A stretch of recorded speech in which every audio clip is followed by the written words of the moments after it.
Hi, I'm Lanny Barnes, three-time Olympian and professional shooter, here with Di Mueller, the founder of the DC Project, and Dakota Overland, national three-gun champion. Di, tell me a little bit about why you started the DC Project. Well, first, the DC Project is Women for Gun Rights. Basically, I didn't want to start a new organization, but I found myself in Washington, D.C., visiting with a congressman, and it was like, hey, is there something that I should be doing as a professional shooter to help the people in this building dispel the misinformation that's coming around when it comes to gun ownership, firearm safety, and things like that. So it was there where it was born, and I knew I couldn't go into all 50 states. I could only go into Oklahoma where I was living, so I tried to start gathering one woman from every state. And now it's grown this year to pushing out into the state level so that we can do the same effort at the state level, meet our legislators, influence our friends, our families, and our communities as gun owners, and just an education piece. Oh, that's great. Dakota, tell me a little bit about why you're involved in the DC Project. I'm involved in the DC Project because I'm 17, in case you guys didn't know, but everything in my life currently and every opportunity that I've had and basically all of my future has now been changed just by the shooting sports and being surrounded by guns in the community that I'm in. So I wouldn't feel right moving forward and not giving back to that opportunity because it's who I am now. So tell me about your experiences as a competitive shooter in high school. Well, I personally have attended my school since I was in kindergarten, and all of my peers I've known that long too. So competitive shooting is completely normal to me. It's completely normal to them. They've been around me, so they've been educated about a lot of things that I know other competitors of mine struggle with in their school because they receive a lot of backlash because their peers aren't educated on firearms and their functions. So that's a good point. Right now, I think that in most schools across the country and in a lot of places, guns are viewed negatively. And I think there's a lot of positive things that can be taken from experiences with firearms, such as your experience as a competitive shooter. And I think that for a lot of people, the women's perspective on gun ownership is really important. And talk a little bit about why that's so important in DC. Well, I think that across our country you can see that there's a feminist movement, and there's a good number of women that are coming into political offices and that are really leading the charge there. And from an advocacy perspective, there is the Moms Demand Action in every town. There are huge, very well funded and very organized anti-gun organizations that are working collectively with media and a lot of sources that are trying to disarm America, in my opinion. And I think that it's important for gun owners who tend to be a little bit more conservative.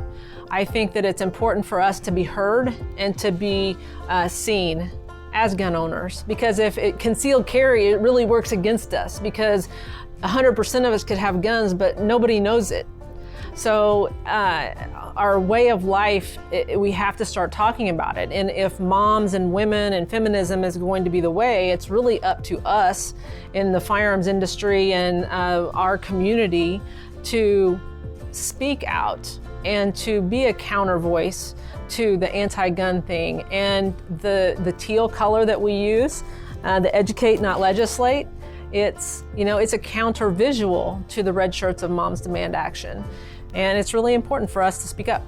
Yeah, and so you have a lot of women in the DC Project that didn't necessarily start with firearms at a young age. Oh, absolutely. There's a lot that have started later on in life, whether it's competitive shooting, hunting, or protecting themselves with concealed carry. Yes, we've had women that didn't start until their 60s. And then we have women who have just such powerful stories that it's so difficult to hear stories like Melissa Schuster, who was in a home invasion and she was stabbed 17 times and she was raped and left for dead and beaten, and she doesn't want to feel helpless ever again. She doesn't want to not have a firearm. We've got Nikki Gosier, whose husband was murdered in front of her by her stalker.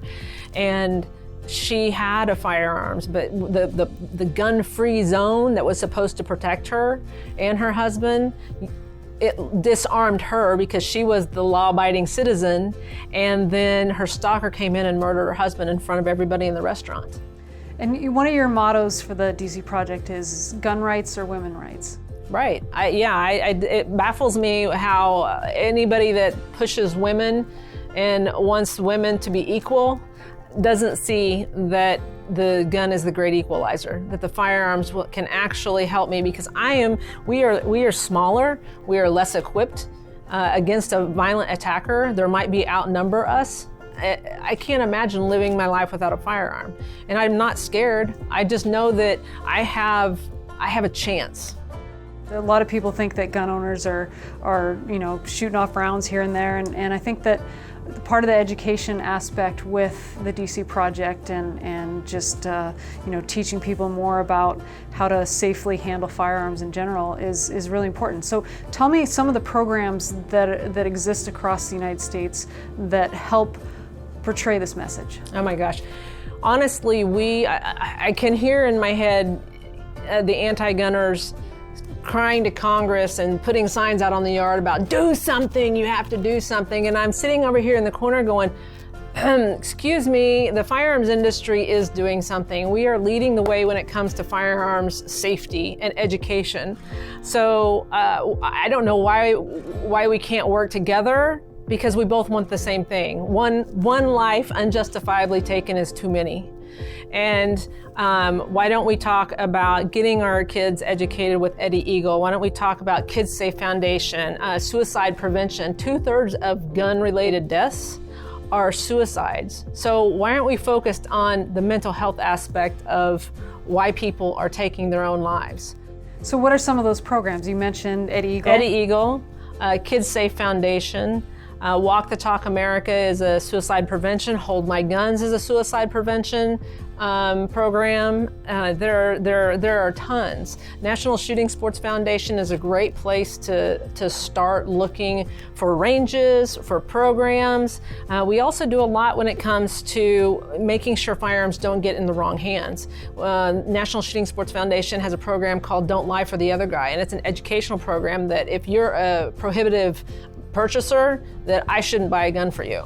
So there are things like that we are driving this whole education piece. It's just, I feel like they're disingenuous about wanting safety, because if you want safety, you want to work with us and you want to help us, because we want the same goals. Yeah, education is the key to bridging that gap between that fear of firearms and people that respect and have that knowledge already.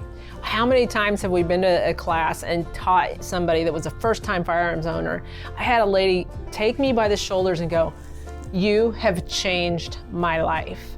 And I was like, okay, just told you a little, but I'm glad. I mean, and I've seen that time and time again. Have you seen that you literally have changed people's lives that are so fearful? They're come to a class shaking in their boots, and then they leave with they're a different person.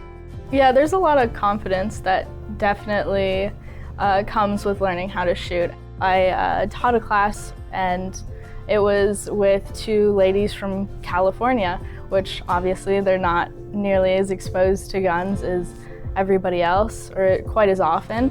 And they leave, and it's like they somehow gain confidence in 30 minutes, and it's crazy. I mean, scared people are just uneducated people.